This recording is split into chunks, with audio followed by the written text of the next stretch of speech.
Children and young adults all over the world are still affected by the partial and full closure of education institutions at all levels of learning, and millions are expected to fall below the minimum proficiency level.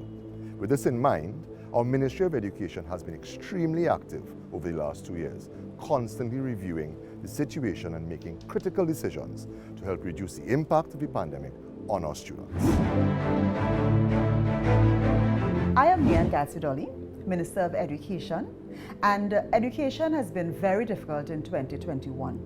It's been a time where our students are at home, many of them for an extended period of time, almost 2 years. And one of the main issues affecting education would have been allowing those students to come into the virtual classroom.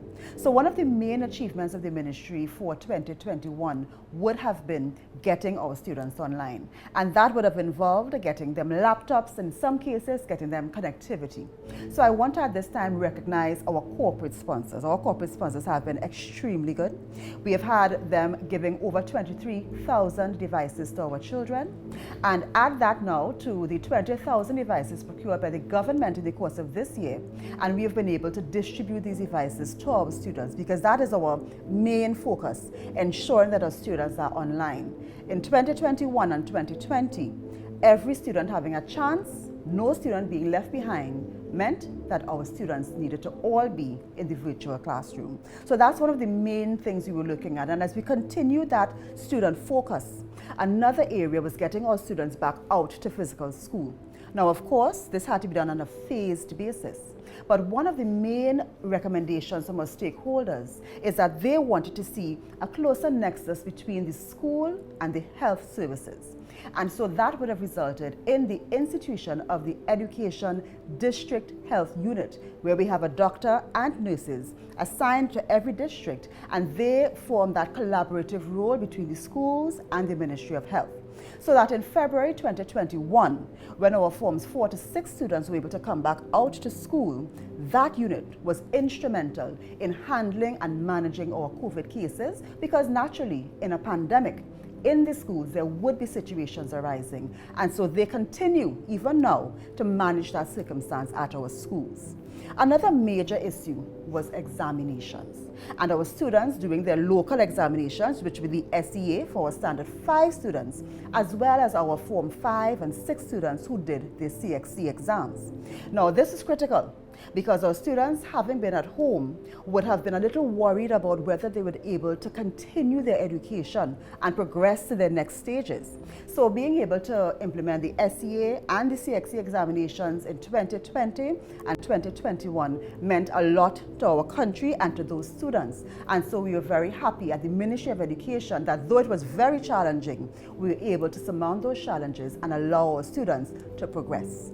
Another area that was very impactful would have been the introduction of bursaries. Now, formerly, we had 400 scholarships being awarded every year on the basis of CAPE results. What has happened now is that our students, 600 students, now have the opportunity to get funding for their tertiary studies. We have 100 in the scholarship program, where it's basically on your performance at CAPE.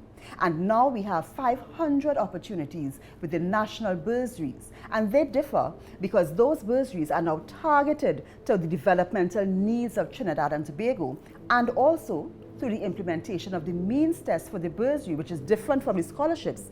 We are targeting those who are most vulnerable, who really are high performers but need that extra support from the government to complete their tertiary studies. And so we were happy to award over 300 bursaries in this year, and we look forward to our students applying as we go forward in 2022 for this opportunity.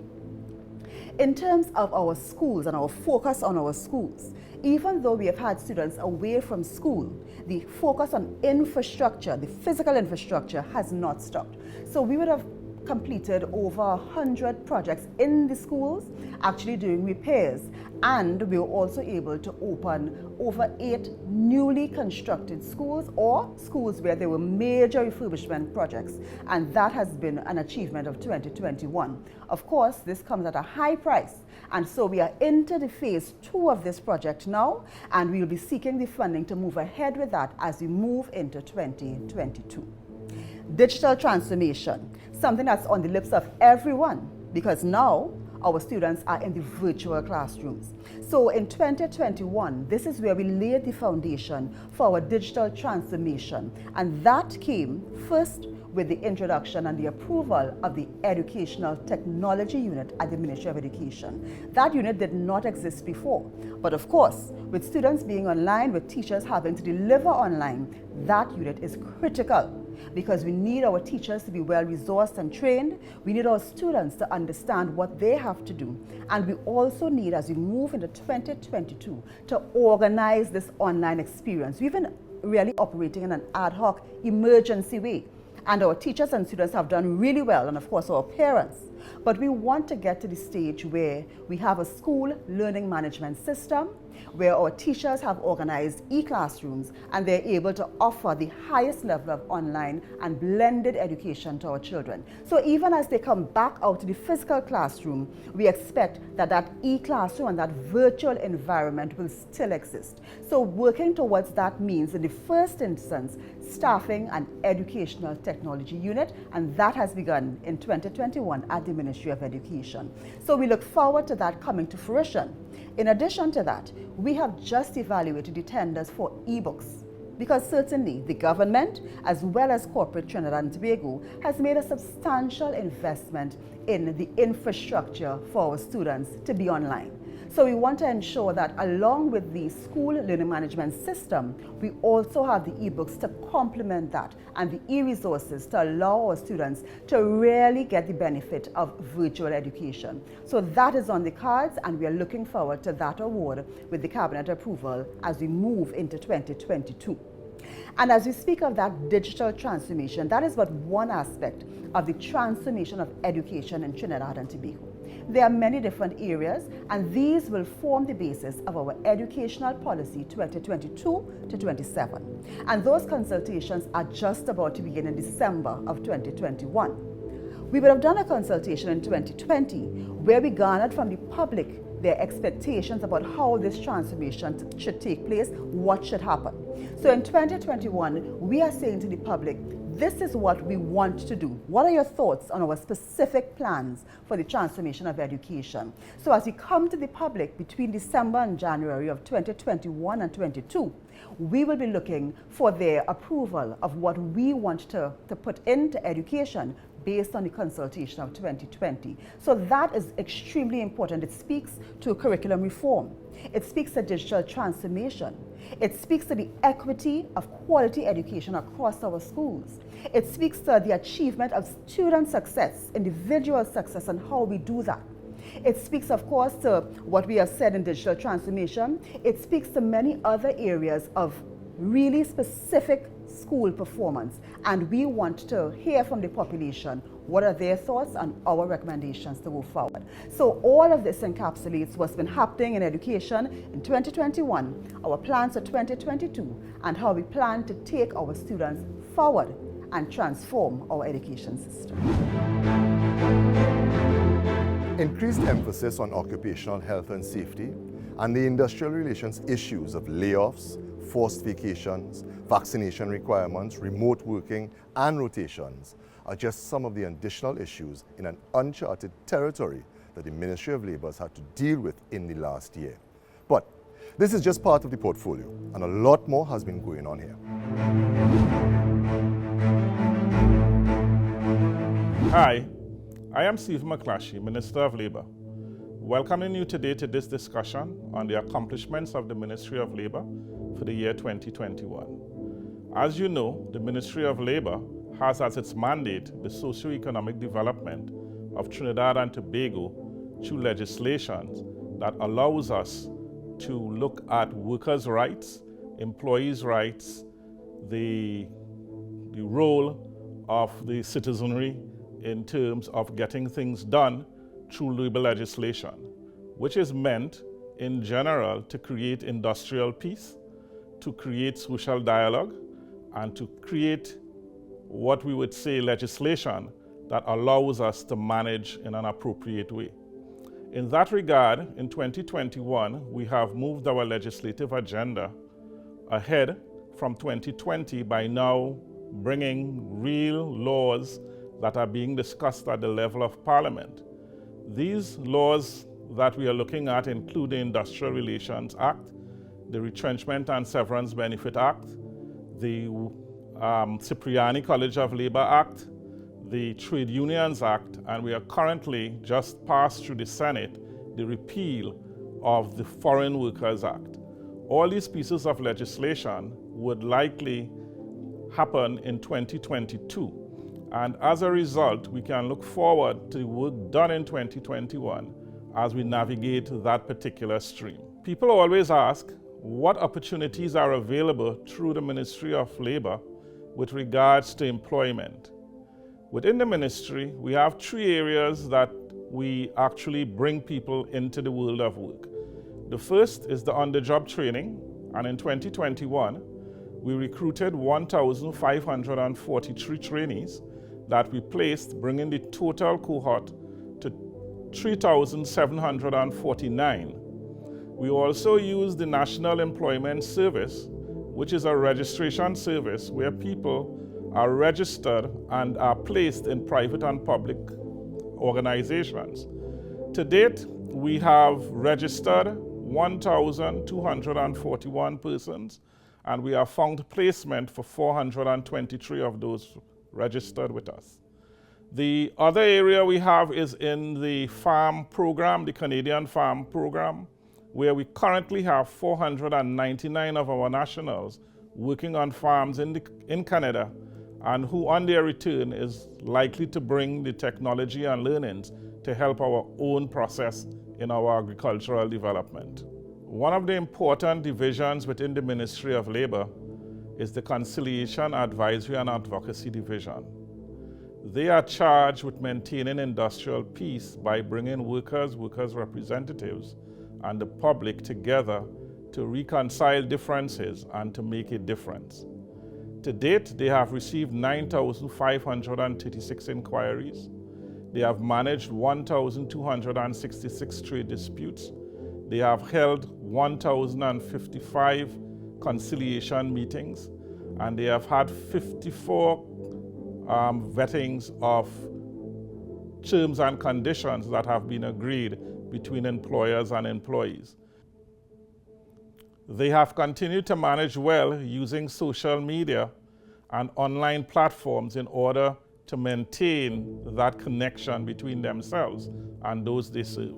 2021 has been established as the year for the prevention and elimination of child labor.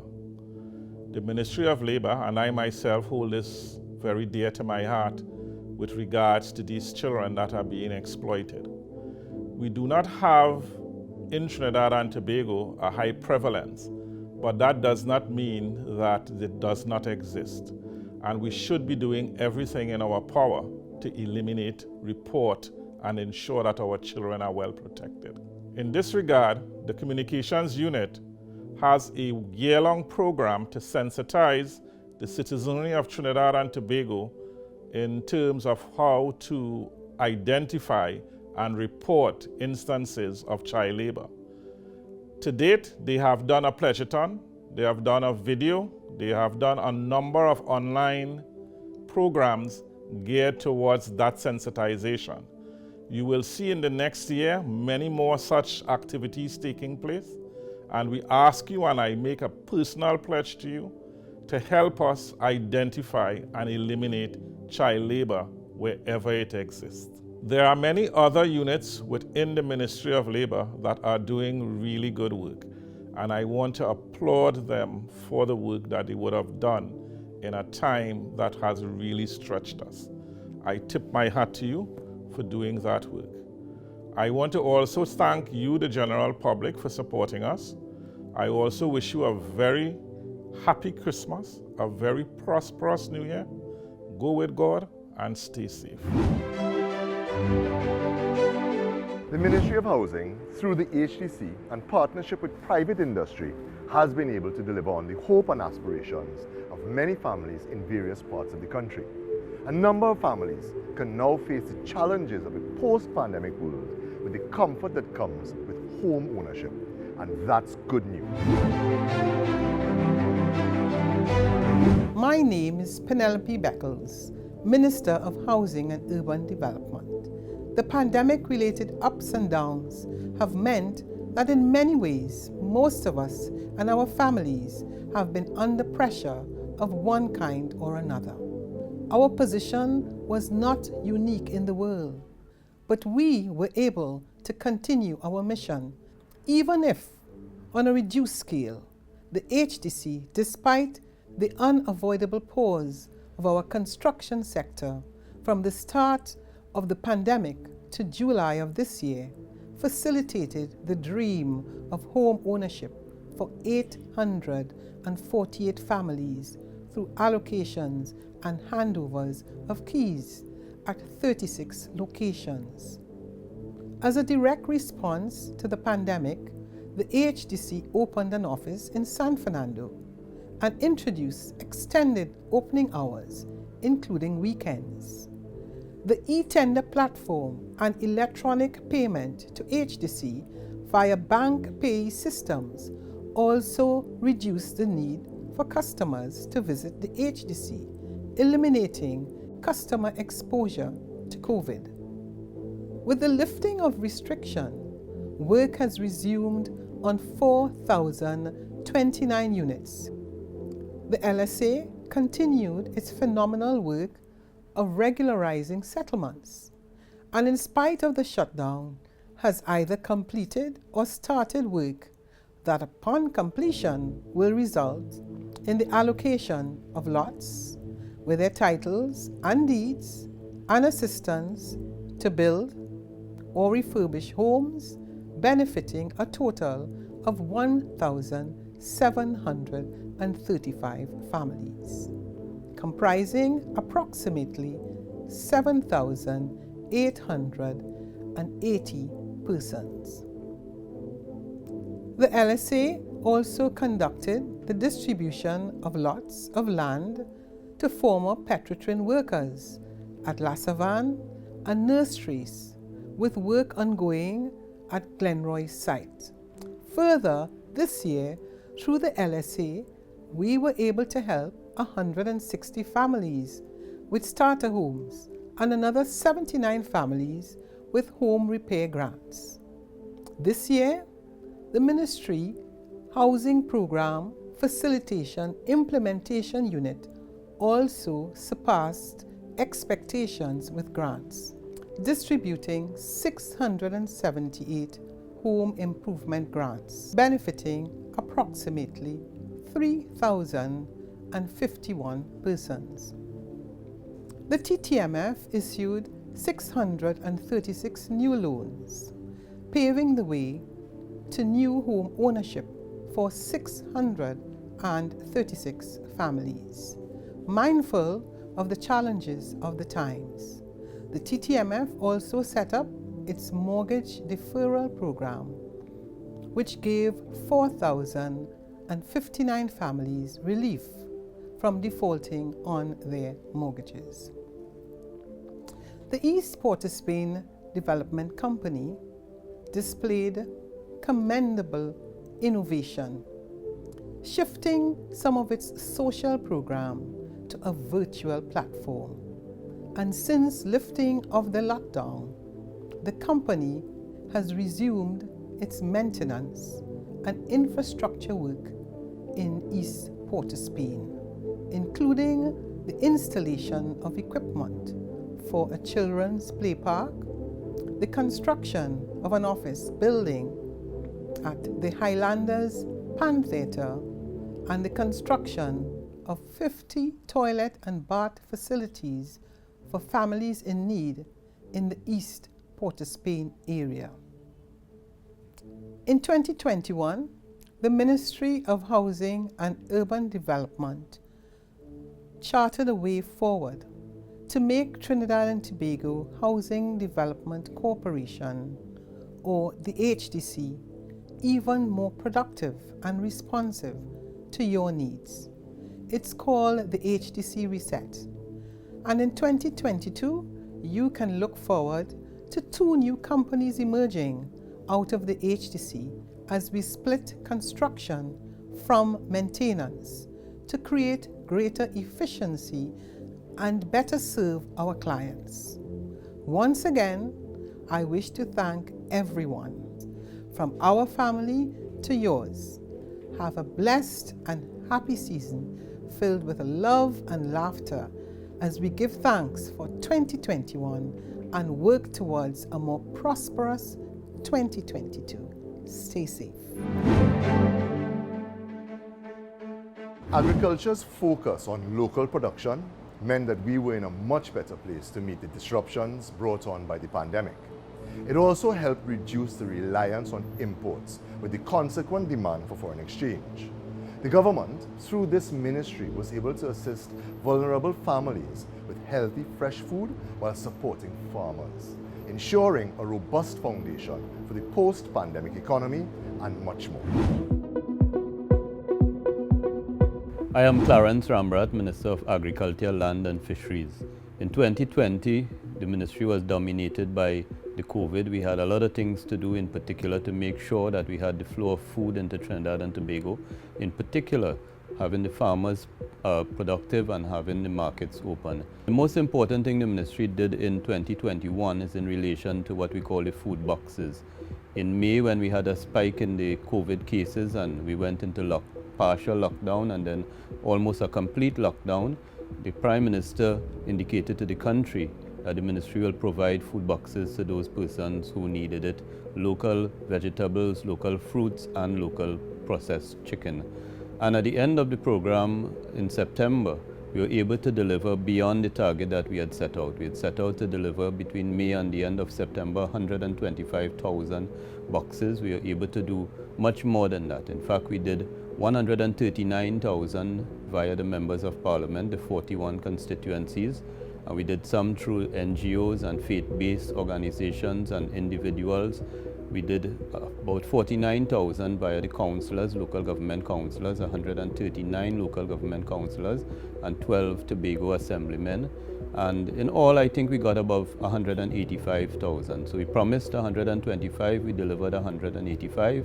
And the program did in fact continue a little bit beyond September 2021. We're going to the end of the year, December 2021. And what that means is that it has put local fruits, local vegetables, local chicken on the tables of those who really needed it. But more importantly, it has put money in the hands of the farmers. We worked with about 350 farmers in 2021.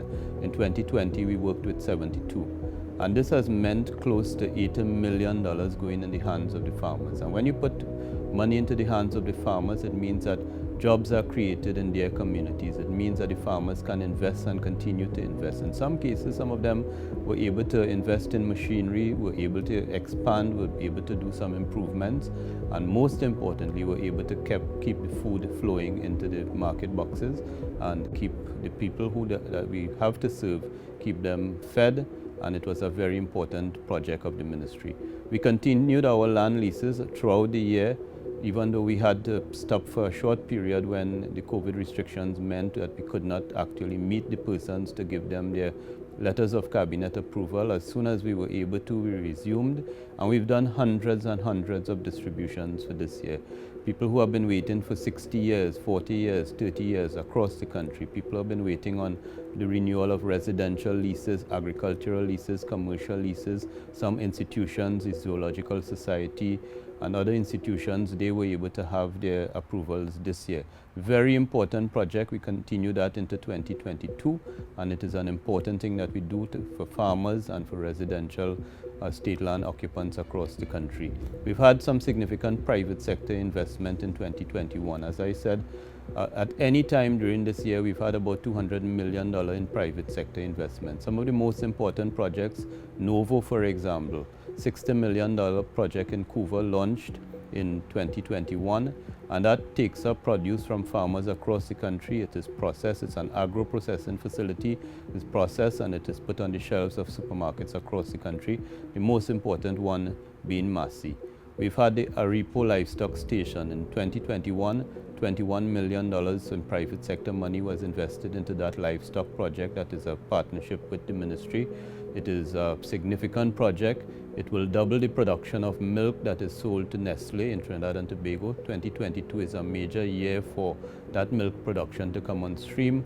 It will also provide breeding stock for the farmers. It will also put meat onto the market, and it is a very important project. The hatchery project of the Nutrimix Group is nearing the end. It would be formally commissioned in 2022. That is between $60 and $80 million in private sector investment. Central Farms, the #1 duck producer in the region, put in 1 million pounds of duck meat, local duck meat, onto the market. They are in expansion mode. $20 million investment that is being made there. So private sector investments have continued in 2021, and we expect to see more of that in 2022. We'll have a very important program for farmers or anybody involved in food who need some sort of investment made in their program. So we have a 100,000 grant facility that is available. 2021 was a very important year. We were able to reach a lot of people, particularly young persons. About 50% of the persons who got grants in 2021 were under the age of 35, and we want to encourage young people even more. So in 2021, we'll launch a fast-track youth facility where for anybody who applied between the period October 15, 2021 to December 15, 2021, they would have a response in 1 month's time. We've already opened the boxes, and we've gone through some of the applications. I encourage young persons between the age of 18 and 35 to use this fast-track facility. And that has been an important initiative. For persons who have an infrastructure project, they may have branding, they may have marketing, they may have some equipment that they need in order to improve what they do, in order to reduce reliance on labor, in order to improve the product that they currently do, in order to do maybe testing on quality at Kariri or some other lab. So the 100,000 is available for that, and I'm very happy to know that it is going in the way we want us to go and is reaching the persons that we want us to reach. The farmers markets have expanded, very surprising during the COVID period, notwithstanding the restrictions. Because of the essential service declaration we made for the farmers, markets were kept open. And between 2020 and 21, we've launched 3 new farmers markets. In particular, the one in Malabar, in Arima, we did that one in 2020, and in 2021, the most recent market we launched is in La Hoqueta. So the farmers markets continue to service thousands of persons across the country, particularly during the weekend period, from Friday when the one in Point Fortin is operational, through Saturday when we have the Queen's Park Savannah, when we have the one in Chaguanas, when we have the one in La Hoqueta, and then on Sunday when we have some of the markets, most importantly the one in Couva and the one in Malabar operating, service thousands of customers and also provide the opportunity to farmers to sell directly to their clients. And finally, I would say in 2021, one of the most important things we've done is to bring confidence to agriculture. A lot of people are very upbeat. The Grow Trinbago program, where we distributed seeds, really had a big impact.